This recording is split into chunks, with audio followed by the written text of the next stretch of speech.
can. Is my screen visible? Am I audible? Yes, you are. Thank you so much, Chair. Thank you, Mr. Professor Mail, for inviting me. I must say that I'm almost intimidated because all the other panelists have a title or a prefix called as doctor. I can assure you that I'm working on it and I'll soon reach there. Uh, my presentation builds on what Professor Rajiv Ranjan has already said, and I agree with the assessments made by General Menon and Professor Amit Mukherjee. I try to build on what they have said. My presentation deals with understanding the Chinese designs for the LSE escalation that has happened this time. I try to dwell into it by deriving different drivers of escalation for domestic, regional, and international. I've divided drivers into three parts. This is the scope of the presentation. I'll dwell into the popular opinion. What are the popular opinions in media right now? Then the next slide will look into domestic and international challenges that the Chinese leadership is facing right now. Third slide would deal into possible reasons for escalation. What could have been the possible reasons across the three frontiers, that is the regional, international, and national frontier for escalation, and the conclusion. So let's start with what are the popular opinions that is at least the discourse that is happening in Indian media. The first and the immediate trigger, as pointed out and highlighted by analysts across the world and India, is the Chinese insecurity, which is going up due to the upping or ramping up of infrastructure across the Indian border, across LAC middle sector, as well as the McMahon line.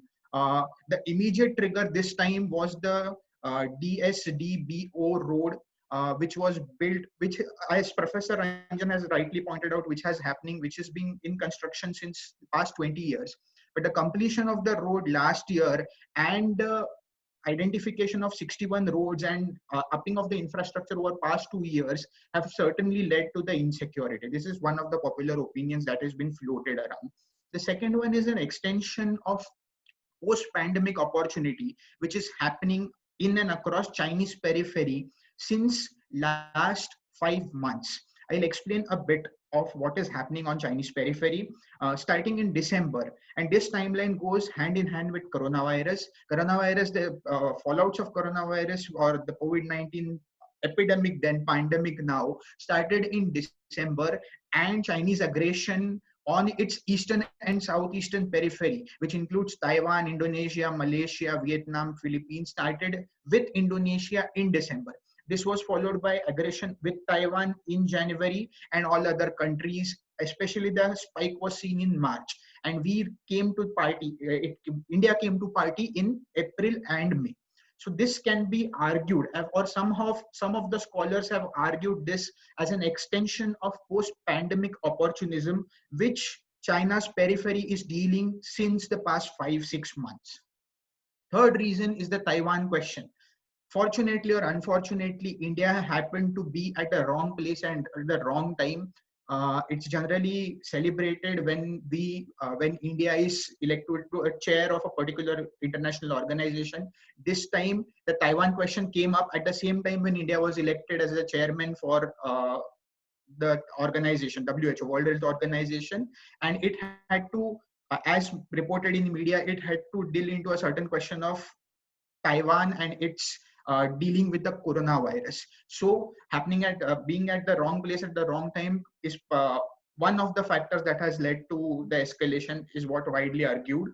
And fourth is, this is the normal spring summer tussle which happens every year, because as General Menon has points out regularly that whenever there is freeze, there is cold in Ladakh, and after the cold, both parties start patrolling regularly, and they often come to each other, in front of each other, leading to escalation in spring and summer seasons. Fifth reason, which has been pointed out from China, is due to the article written by Wang Sheta. He's a research analyst based in CICIR, and he points out that 370 was one of the important reasons for the changes of the boundary maps was one of the important reasons for the Chinese escalation. Let us deep dive into it and understand what is happening in China and what has led to the current escalation. These were the popular opinions. China right now is facing tremendous pressure domestically, regionally, as well as from international, as well as from extra regional actors. Domestically, as you all have witnessed last month, there have been several voices cropping up, several important voices talking about Xi and CCP. Uh, Xia Xia is a retired Central Party school professor who recently wrote about CCP under, that is the Chinese Communist Party under Xi Jinping, as a dead party, which has been mishandled on multiple occasions. It has become into a political zombie, and one person is responsible for controlling and destroying the barrel gun and a knife. Knife here is a metaphor for CCP, and barrel gun is a metaphor for CMC. And as we all understand, CMC and CCP Politburo are the two most important positions which are responsible for deriving legitimacy for the Chinese leadership.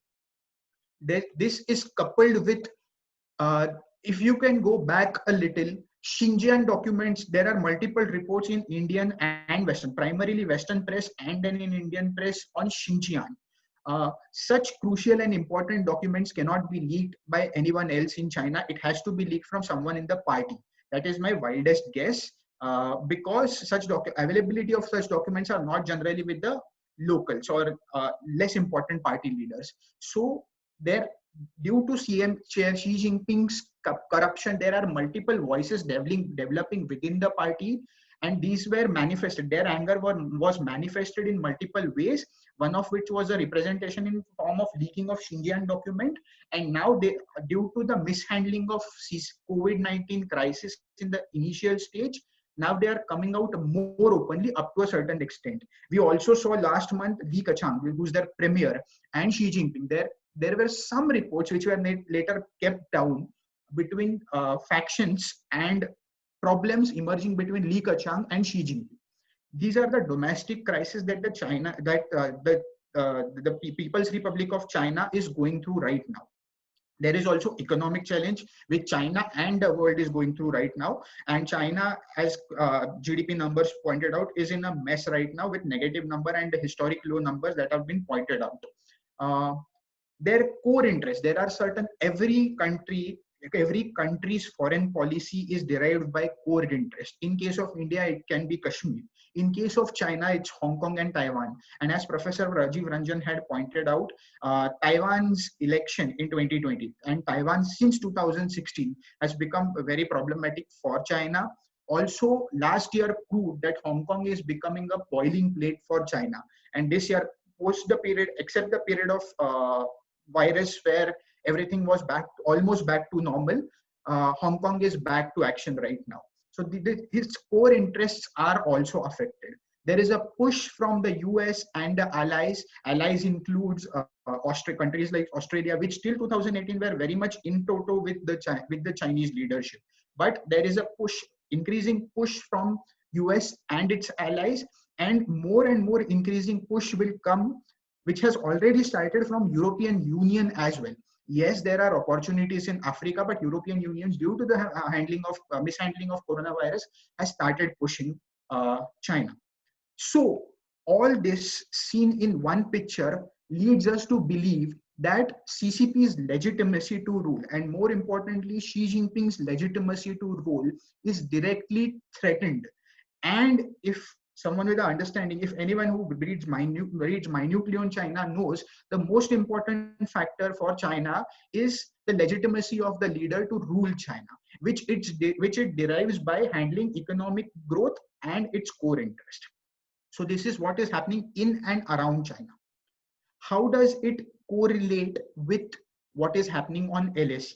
The immediate causes or the triggers for LAC, as has been pointed out in the previous presentations, are the role that has been built. But one thing that has to be particularly highlighted, along with the DSDBO road, there are multiple feeder roads that are being built from DSDBO to the LAC, and also from DSDBO to DSDBO.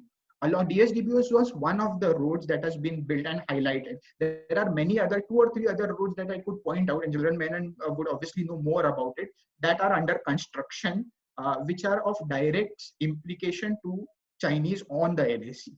Article 370, Chinese had already, this view came from Beijing itself, that Article 370 and the change of status quo within Jammu and Kashmir and the Union Territory of Ladakh is something very problematic to Chinese.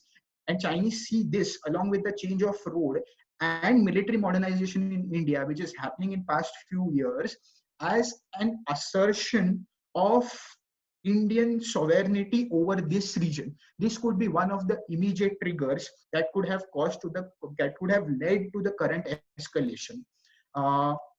More deep-rooted causes are because of the behaviors of small regional and extra-regional actors, and perhaps the regime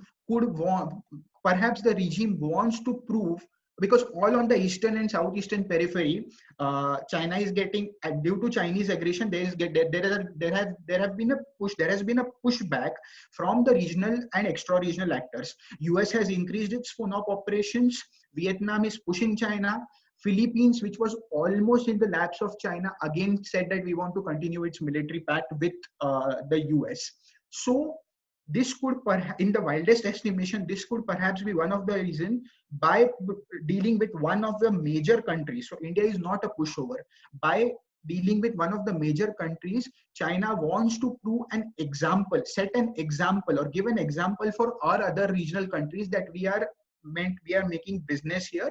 Please don't push us anymore. This can be one of the reasons why this has happened. The latest escalation, I'll talk more of the killings that happened yesterday or day before yesterday.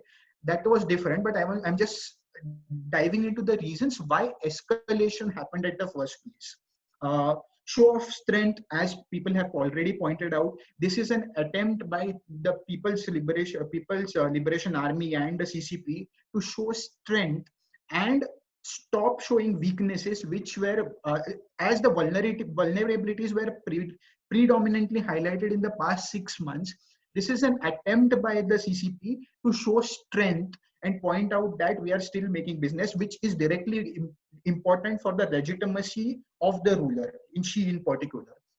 This could have been an extension of post-pandemic opportunity, but it is very difficult to say that it is an extension of post-pandemic opportunity because of 2 reasons: the prior reason and the latter reason. The prior reason is because US entered the fray very early, and opening up of 2 fronts is also not very advisable for China, as it is not very advisable for Pakistan. So I don't agree with the proposition that it is an extension of post-pandemic opportunism. It can be one of the reasons, but not be the only reason. And most importantly, as Professor Ranjan has already pointed out, there are multiple things that India has done and rightly done so.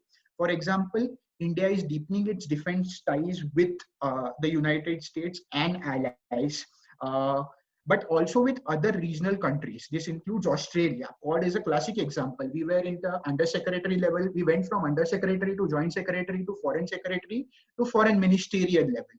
So this is a quite significant jump. And Quad, though Prime Minister Modi has pointed out in Shangri-La Dialogue that any multilateral or unilateral system is not directed towards any other country, but Quad, due to the formation and history, is clearly directed towards China.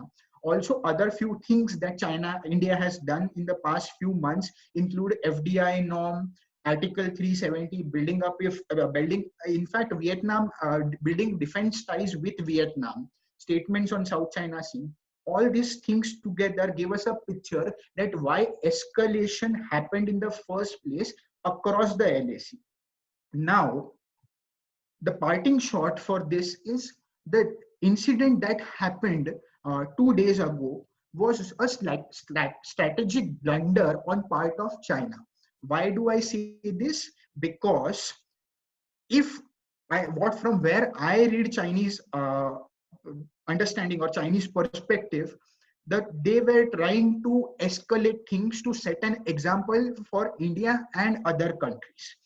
But with my limited understanding, I argue that the incident that has happened on the LAC was due to the military leaders, the military level leadership at local level. And there was a spark which happened and which later escalated into scuffle and fight. Why do I say this? Because of the incidents that have happened on the next day at ministerial, uh, top leadership and diplomatic level, which immediately led to de-escalation. And in the future, we can see that de-escalation can happen at most places except Pangong Tso. That is the reason why I speculate that this has mostly happened at the local level, and resulted the de-escalation started happening on the immediate next day. But the last point that I have to specifically make is that we don't know how the modus operandi worked over here, whether it was started, the initial escalation was started by the district. So Tibet has a military district, Xinjiang is a military district, and then there is Western Theater Command. Whether the modus operandi was started by district leaders, military district leaders, theater command, and then approved by CMC, or whether the ruling came by CMC and then initiated by theater command, because these two lines are completely different. There is CMC approval, I am sure about this, but who started it is something that we have to look into, which will tell us more about this crisis. What are the Chinese designs? Thank you, panel. Thank you, gentlemen.